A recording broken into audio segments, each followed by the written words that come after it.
कभी कभी आसमान में ऐसी मूवमेंट होती है जो धीरे धीरे दुनिया का माहौल बदल देती है। और अक्सर लोग उस वक्त को समझ नहीं पाते जब तक उसके असरात उनकी ज़िंदगी पर नज़र आना ना शुरू हो जाएं। आज हम बात कर रहे हैं उसी मूवमेंट की, यानी जुपिटर की।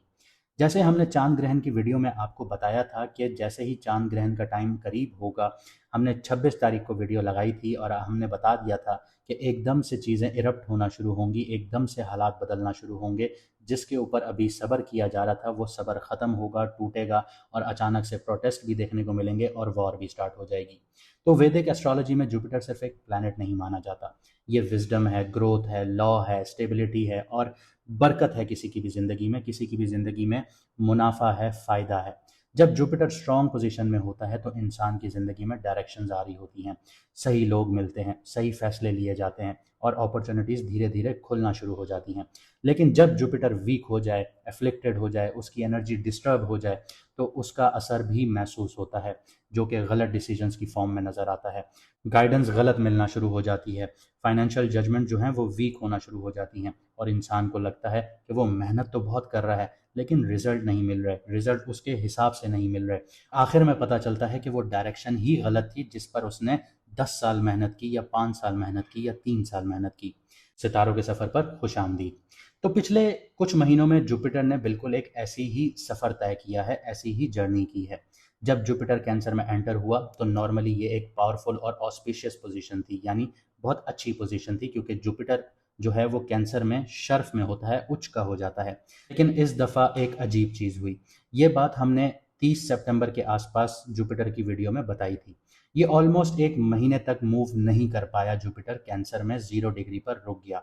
अब ये रुकना तो एक चीज़ ठीक है, लेकिन जुपिटर जो है वो अत्याचारी मोशन में था। अत्याचारी मोशन क्या होता है कि कोई भी प्लैनेट अपनी स्पीड से ज़्यादा तेज़ी से आगे बढ़ना शुरू करे। लेकिन कैंसर में एंटर होते ही, अपने उच्च के घर में एंटर होते ही 0 डिग्री पर रुक गया, जहाँ पे चीज़ें इरप्ट होना शुरू हुई। अगर आपको याद हो तो 2019 में भी जुपिटर अत्याचारी मोशन में था, जिसने दुनिया को एकदम से रोक दिया था। रोकने का मतलब ये था कि कोविड में आपने देखा कि पूरी दुनिया बंद हो गई। तो एस्ट्रोलॉजी की लैंग्वेज में इसी तरह की सिचुएशन जब आती हैं तो इसको अनस्टेबल पोजीशन कहा जाता है। यहाँ पे प्लैनेट उस तरह से काम नहीं करता, अपना नेचुरल फ्लो में काम नहीं कर पा रहा होता। उसके बाद 12 नवंबर को जुपिटर जो है वो रेट्रोग्रेड हो गया था, यानी उल्टा चल पड़ा था। अब इसका मतलब ये नहीं है कि वो आसमान में ही उल्टा चल पड़ा था, लेकिन ये एक मोशन होता है। रेट्रोग्रेड होने का मतलब सीधा सीधा ये है कि इसकी जो एनर्जी थी वो सीधी तरह से आगे नहीं बढ़ रही थी, बल्कि वो अंदर की तरफ रिफ्लेक्ट कर रही थी। इसी वजह से पिछले अरसे में बहुत से लोगों ने महसूस किया होगा कि उनके जो प्लान्स हैं वो डिले हो रहे हैं, करियर में मोमेंटम जो है वो रुक गया है, फाइनेंशियल डिसीजंस उनके कन्फ्यूजन का शिकार हो रहे हैं और ज़िंदगी में एक अजीब सा पॉज आ गया है। जुपिटर नॉर्मली एक्सपेंशन का प्लैनेट है। अगर ये पॉजिटिव हो तो ये पॉजिटिवली एक्सपेंड करवाता है, नेगेटिव हो तो ये नेगेटिवली एक्सपेंड करवाता है। लेकिन जब वो रेट्रोग्रेड हो जाए तो रिकंसिडरेशन और करेक्शन का फेज स्टार्ट हो जाता है। लेकिन अब इंपॉर्टेंट टर्निंग पॉइंट आ रहा है। 11 मार्च की सुबह तकरीबन 8 बजे के करीब जुपिटर अपनी रेट्रोग्रेड मोशन को ख़त्म करके डायरेक्ट हो रहा है। इसका मतलब ये है कि वो दोबारा फॉरवर्ड मोशन में आने वाला है, यानी जो चीज़ें अब अटकी हुई थी वो धीरे धीरे मूव करना शुरू होंगी। लेकिन यहाँ एक और बहुत सटल और बहुत इंपॉर्टेंट बात है जो अक्सर लोग मिस कर देते हैं। जुपिटर जब डायरेक्ट होता है तो वो तुरंत फ़ौरन से अपनी फुल स्ट्रेंथ में काम नहीं करता, उसको अपनी मोमेंटम दोबारा बिल्ड करनी पड़ती है। इसलिए एस्ट्रोलॉजी में डिग्रीज बहुत इंपॉर्टेंट होती हैं। जैसे जैसे जुपिटर आगे बढ़ेगा, यानी 7 अप्रैल के करीब जब वो 22 डिग्री के करीब आ जाएगा, तो उसकी एनर्जी ज़्यादा स्टेबल और कंस्ट्रक्टिव होना शुरू हो जाएगी, यानी असली शिफ्ट आप लोगों को तब फील होगा। जुपिटर 20 डिग्री के बाद 22 डिग्री के जोन में एंटर करेगा और यहीं से सब कुछ इंटरेस्टिंग होना शुरू होगा। अब सवाल ये है, क्या जुपिटर का डायरेक्ट होना आपके लिए एक अच्छी न्यूज़ है या फिर एक बुरी न्यूज़ है? क्योंकि एस्ट्रोलॉजी का एक सीधा सा रूल है कि एक प्लानिटरी मूवमेंट कुछ लोगों के लिए अपॉर्चुनिटीज़ खोलता है, यानी किस्मत के दरवाजे खोल देता है, और कुछ लोगों के लिए रियलिटी चेक बन जाता है। जब जुपिटर 22 डिग्री के बाद अपनी फॉरवर्ड स्पीड पकड़ेगा तो कुछ जॉडियक्स वालों को, कुछ बुर्ज वालों को, कुछ राशि वालों को बहुत कुछ दे के जाएगा। धीरे धीरे रिलीफ देना शुरू करेगा, प्रोग्रेस उनकी स्टार्ट कर देगा ज़िंदगी में। करियर में क्लैरिटी आना शुरू हो जाएगी, फाइनेंशियल प्लानिंग में स्टेबिलिटी और पर्सनल लाइफ में बहुत अच्छी अंडरस्टैंडिंग बनना शुरू हो जाएगी। ये ज़िंदगी का एक नया चैप्टर खोल देगा। लेकिन हर जॉडियक के लिए कहानी इतनी सिंपल नहीं होगी। कुछ लोगों के लिए जुपिटर का ये फेज़ एक वार्निंग हो सकती है, जहां एक गलत डिसीजन या ओवर कॉन्फिडेंस आपको मुश्किल में भी डाल सकता है। इसलिए आज हम डिटेल में देखेंगे कि जुपिटर का जो ये डायरेक्ट मोशन है, ये आपके लिए ब्लेसिंग बनने वाला है या फिर आपके लिए हिडन चैलेंजेस क्रिएट करने वाला है। और इसका इम्पैक्ट और ज़्यादा क्लियर तब होगा कि आपका जो बर्थ चार्ट है, कुंडली है, जायचा है, उसमें जुपिटर की ओरिजिनल प्लेसमेंट क्या है, उसका पता चले, तो आपको और ज़्यादा यहाँ पे क्लैरिटी होगी। और अगर आप लोग अपना डिटेल्ड एनालिसिस करवाना चाहते हैं, समझना चाहते हैं जुपिटर की प्लेसमेंट को, या पूरी कुंडली को समझना चाहते हैं, या जायचे को समझना चाहते हैं, तो व्हाट्सएप का नंबर आपकी स्क्रीन पर आ रहा है, आप मैसेज करके अपॉइंटमेंट बुक करवा सकते हैं। क्योंकि कभी कभी ज़िंदगी का सबसे बड़ा फ़र्क सिर्फ इतना होता है कि जो आसमान में जो सितारे हैं, ये आपको जो सिग्नल दे रहे हैं, आप वक्त पर समझ लेते हैं, या फिर जब तक समझने की कोशिश कर रहे होते हैं तब तक वक्त निकल चुका होता है। और अगर आप लोग अपना मून साइन नहीं जानते, तो कमेंट सेक्शन में अभी अपनी ओरिजिनल डेट ऑफ बर्थ लिखिए, आपको हमारी टीम आपका मून साइन बता देगी। और अगर आप लोगों ने अभी तक चैनल सब्सक्राइब नहीं किया तो ज़रूर कीजिए, क्योंकि लाइव आने के बाद जब हम लोग आप लोगों से बात करेंगे तो आप लोग कमेंट नहीं कर पाएंगे, जो लोग सब्सक्राइब करेंगे वो ही कमेंट कर पाएंगे। तो अब अगर आपका लगना या आपका मून साइन जो है वो एक्वेरियस है, यानी कुंभ राशि है, यानी कि बुर्ज दिलो है, तो आपका जो सैटर्न है वो आपको साढ़े साथी के सेकंड फेज में लेके जा चुका है। सबसे इंटेंस फेज होता है ये। तो सैटर्न जो है वो आपके सेकंड हाउस में है, और सेकंड हाउस जो है वो आपके पैसे का घर है, आपकी सेविंग्स का घर है, फैमिली स्टेबिलिटी का घर है, आपकी स्पीच का घर है। आपने नोट भी किया होगा दिसंबर ऑनवर्ड्स आपकी स्पीच थोड़ी सी हार्श हो गई होगी। आपको घर वाले कहते होंगे कि आप बात बात पे ताने दे रहे हैं या बात बात पे लड़ रहे हैं। जब यहाँ सैटर्न आता है तो अक्सर इंसान को फाइनेंशियल डिसिप्लिन सिखाता है, और ज़िंदगी की रियल रिस्पॉन्सिबिलिटीज़ फेस करनी पड़ जाती हैं। यहाँ पे पैसे के जो इनकम स्ट्रीम्स होते हैं वो यहाँ पे ख़राब होना शुरू हो जाते हैं, दोबारा से रीवैल्यूएट होना शुरू हो जाते हैं, दोबारा से रीस्ट्रक्चरिंग होना शुरू हो जाती है उनकी। जो एक तरीके से आप ये समझ लीजिए कि गलत इनकम स्ट्रीम थी या गलत बुनियादों पे बनी हुई थी, वो यहाँ पे टूटना शुरू हो जाती है। कई लोगों को ये फेज़ जो है, इसमें पैसा और फाइनेंशियल प्लानिंग सबसे बड़ा एक आप लोगों के लिए सबक बन सकता है, टॉपिक बन सकता है आपकी ज़िंदगी का, ये सैटर्न के चलते। क्योंकि ये अगले 2 साल आपके सेकंड हाउस में ही रहेगा, आपके साढ़े साथी का थर्ड फेज का इंटेंस मोमेंट होगा। कभी इनकम स्लो होती हुई नज़र आएगी, कभी एक्सपेंसेस इतने ज़्यादा बढ़ जाएंगे कि हैंड टू माउथ वाली सिचुएशंस होंगी, या फिर आपको कर्जा भी लेना पड़ जाएगा। और कभी फैमिली की रिस्पॉन्सिबिलिटीज़ इतनी बढ़ सकती हैं कि आप परेशान हो सकते हैं। लेकिन सैटर्न यहीं से आपके सातवीं नज़र से एट्थ हाउस को भी देख रहा है, तो अगर आप लोग फैमिली जो इनहेरिटेंस है उसके पीछे पड़े हुए हैं, तो यहाँ पे अब आपको वो अचानक से नहीं मिलेगी, अचानक से आपके हाथ में नहीं आएगी। लड़ाई झगड़े भी देखने को मिलेंगे। और अगर आप लोग शादीशुदा हैं तो यहाँ पे जो साढ़े साथी का थर्ड फेज़ है, ये एक तो ट्रांसफॉर्मेशन का फेज़ भी है, और आप लोगों के लिए आपके इन लॉज से भी लड़ाई झगड़े यहाँ पे एक्सपेक्टेड रहेंगे। तो सैटर्न का जो सिंपल रूल है वो ये है कि जो फाइनेंशियल आपकी फाउंडेशन है वीक है, तो उसको बहुत ज़्यादा टेस्ट करेगा। तो यहाँ पे आपको समझना होगा कि आपने इस तरह से ज़िंदगी में नहीं जीना था कि कल ये काम कर लिया, परसों एक काम कर लिया, तरसों एक काम कर लिया, इस तरह से नहीं। एक प्रॉपर आपने चैनल बना के रखने थे अपने, क्योंकि सैटर्न सिर्फ आपके सेकंड हाउस को डैमेज नहीं करता, सेकंड हाउस से आपके 11th हाउस को भी डैमेज करता है। जो पिछले 2.5 साल आपने देखे, आपने अपनी पार्टनरशिप्स ख़राब होती हुई देखी, आपने ज़हनी दबाव, डिप्रेशन, एंजाइटी बहुत ज़्यादा देखी, आपकी कम्युनिकेशन का जो पैटर्न है वो ख़राब होता हुआ देखा, आपका कॉन्फिडेंस टूटते हुए आपने देखा।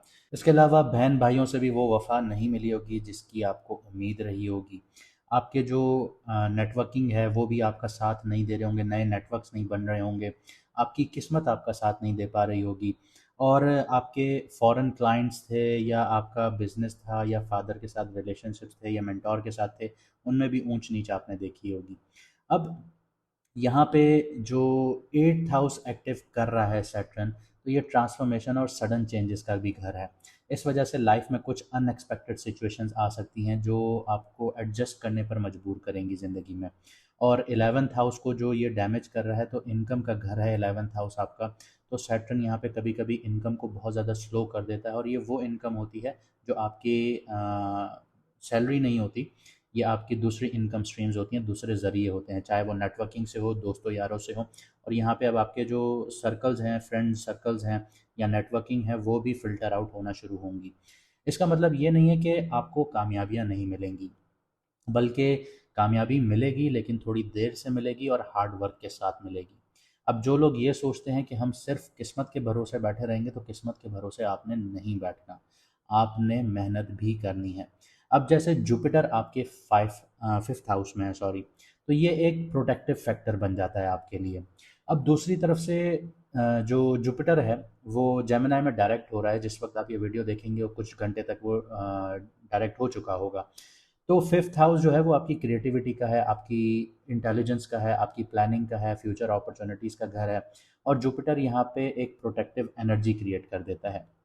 अब फिफ्थ हाउस को समझना है आपने। फिफ्थ हाउस जो है वो आपकी स्पेकुलेटिव इन्वेस्टमेंट्स भी हैं। इसका मतलब है कि जब सैटर्न आपकी लाइफ को टेस्ट कर रहा होगा, तब ही एक्वेरियस के जो पास है वो आइडियाज़ बहुत ज़्यादा आ रहे होंगे, सोल्यूशंस की कमी नहीं होगी, क्योंकि जुपिटर यहाँ पे एक्सपेंड करेगा अचानक से।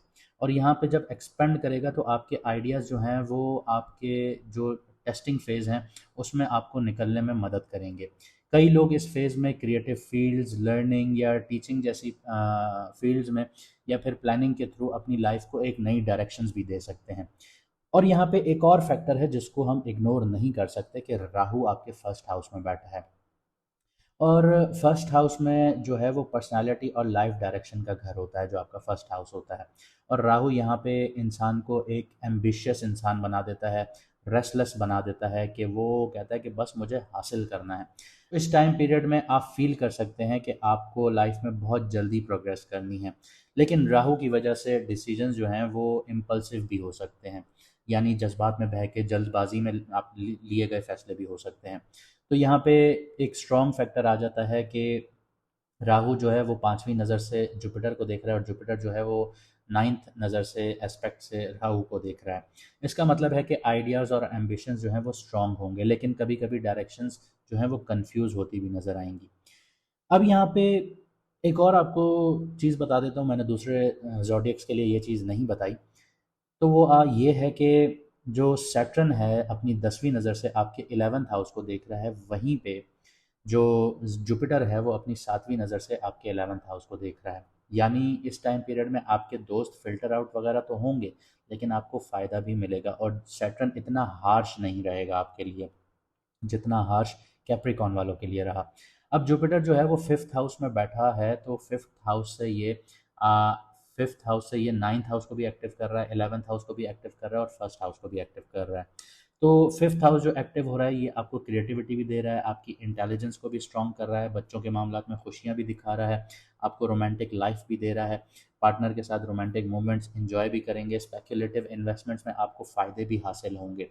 लेकिन शर्त इतनी है कि आपने रिसर्च करनी है। और नाइन्थ हाउस को एक्टिव कर रहा है पांचवी नज़र से। अब नाइन्थ हाउस एक्टिव हो रहा है तो यानी अब लक आपके साथ आ रही है, जो पिछले 2.5 सालों में लक आपके साथ नहीं थी। आपने बहुत मुश्किलात देखी कि आप चलते चले गए, लेकिन कुछ समझ में ही नहीं आ रहा था कि कहाँ जाना है, कैसे चीज़ों को ख़त्म करना है, कैसे चीज़ों को वाइंड अप करना है, समझ में नहीं आ रहा था। आपको ये नहीं पता चल रहा था कि चीज़ों को अब हासिल कैसे करना है। तो अब जो आपकी लक है वो आपको यहाँ पे एक अपॉर्चुनिटी भी देगी, आपको लर्निंग अपॉर्चुनिटीज़ भी मिलेंगी, जो फ़ॉरेन के क्लाइंट्स आपसे पीछे हट गए थे अब वो भी आपको वापस मिलेंगे। इसके अलावा 11th हाउस पर जैसे पड़ रही है, मैंने आपको बताया, तो अब आपकी जो नेटवर्किंग है वो फ़िल्टर आउट तो होगी, आपका फ्रेंड सर्कल फ़िल्टर आउट तो होगा, लेकिन ये समझ लीजिए कि आपको इतना फ़र्क ज़रूर समझ में आ जाएगा कि अपनों में पराया कौन है और परायों में अपना कौन है। और यहाँ पे आपको मुनाफे भी मिलेंगे, उनसे आपको डील्स भी मिलेंगी, चाहे स्लो ही क्यों ना हो लेकिन मिलेंगी, क्योंकि सैटर्न की 10वीं नज़र है, कार्मिक नज़र है, और फर्स्ट हाउस पे नज़र डाल रहा है। तो फर्स्ट हाउस जो है वो आपकी पर्सनालिटी और थिंकिंग में नोटिसेबल अब चेंज देखने को मिलेगा। जो पिछले 2.5 साल आपने एक डिप्रेशन और एनजाइटी के साथ गुजारे, तो अब आपको एक नोटिसेबल चेंज मिलेगा, आपकी पर्सनालिटी भी ग्रो करेगी। लेकिन ये जो टर्निंग पॉइंट है ये अचानक से 20 डिग्री पे जैसे ही डायरेक्ट होगा तब नहीं आएगा, ये 7 अप्रैल तक आएगा, क्योंकि जुपिटर 22 डिग्री को क्रॉस करना शुरू करेगा। तब उसकी जो फॉरवर्ड एनर्जीज़ हैं वो और ज़्यादा स्ट्रांग होती हुई नज़र आएंगी। इसके बाद आपको फील होगा कि जो प्लान्स और आइडियाज़ आपके माइंड में थे अब वो प्रैक्टिकल शेप लेना स्टार्ट कर रहे हैं। तो यहाँ पे कुछ प्रिकॉशंस मैं आपको दोबारा बता देता हूँ कि फाइनेंशियल प्लानिंग आप लोगों ने केयरफुली करनी है। इमोशनल या इम्पल्सिव स्पेंडिंग्स जितनी भी हैं, एक्सपेंसेस जितने भी हैं, वो आपने अवॉइड करने हैं। करियर और इनकम के मामले में आपने थोड़ा सब्र के साथ आगे बढ़ना है। क्रिएटिव आइडियाज़ को प्रैक्टिकल प्लान में कन्वर्ट कीजिए, यही आपकी इस वक्त की ढाल है, यही दरवाज़ा आपके लिए खुल रहा है। एक्वेरियस के लिए ये फेज़ आसान तो नहीं है, लेकिन एक बात याद रखिएगा कि साढ़े साथी इंसान को तोड़ती नहीं है, उसको डिसिप्लिन सिखाती है, उसको हिम्मत सिखाती है, ताकि वो दुनिया की जो तल्ख हकीकतें हैं उनका सामना भी करे, उनसे लड़ भी सके। अब अगर आप लोग यहाँ तक आ ही गए हैं तो वीडियो को लाइक ज़रूर कीजिएगा, चैनल को सब्सक्राइब ज़रूर कीजिएगा और कमेंट सेक्शन में अपनी राय ज़रूर दीजिएगा। मुझे दीजिए यहाँ से इजाज़त, मिलते हैं अगली वीडियो में सितारों के सफ़र पर।